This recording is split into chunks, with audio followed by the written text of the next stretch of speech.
Hey everybody, welcome back to the Miniac, and in this video we got some up-close images of the upcoming 2020 John Cooper Works GP. And as you can see, these are pretty detailed and we can get a better idea of what this car is going to look like. So, as you can see in one of these first images, showing the fender flare on the driver's side front, they are definitely less pronounced than they were with the concept car, which is not a bad thing. We also get a better idea of what the wheels are going to look like, and they look like basically a variation on the previous GP cars. This looks more like a combination of the two previous wheels on the GP cars. Notice that there are open spokes, but also a little bit of the fill-in like you saw on the GP2. On the next photo showing more of the side of the car, you can see more of the flare details and everything. As you can see, this car looks like it's camouflaged, and what the camouflage is, this is actually, if you looked closely, racetrack maps. Kind of a neat way of camouflaging the car, but gives you a little bit of a perspective that the car is almost ready for production. So from the rear, you can see some more of the flare. They look like they protrude from the side of the car by about maybe an inch or so, so maybe the wheels are going to be set out from the sides of the car about an inch. As you can see, this is definitely a GP wing on this next picture, and it's a big wing and has red accents in it, black accents.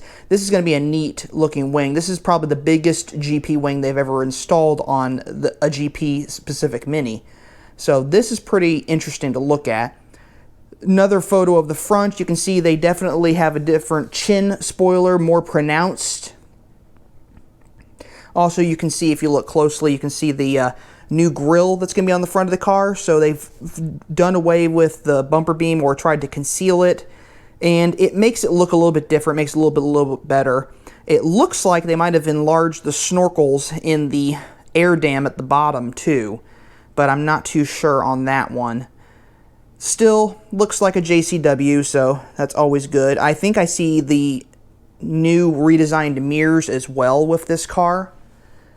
On the rear, you can see the new valance, and you can also see it looks different from the previous 2019 model JCW, so this is definitely different. Whether this is just for the GP car or whether this is going to be on all JCWs in the future, I'm not for certain.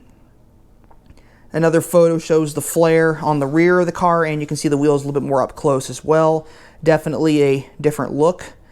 Overall, this looks like it's going to be a pretty sharp looking vehicle, and I'm looking forward to seeing this car when it actually hits production. But for now, the spy photos, and it looks like it was at the Nurburgring when these photos were taken, give you a good idea of what the car is going to look like, and it's going to be pretty impressive. I'm looking forward to seeing it when it finally enters production. But anyway, I hope you enjoyed this, and until next time, just remember that life is too short to drive a boring car, so as always, drive a Mini.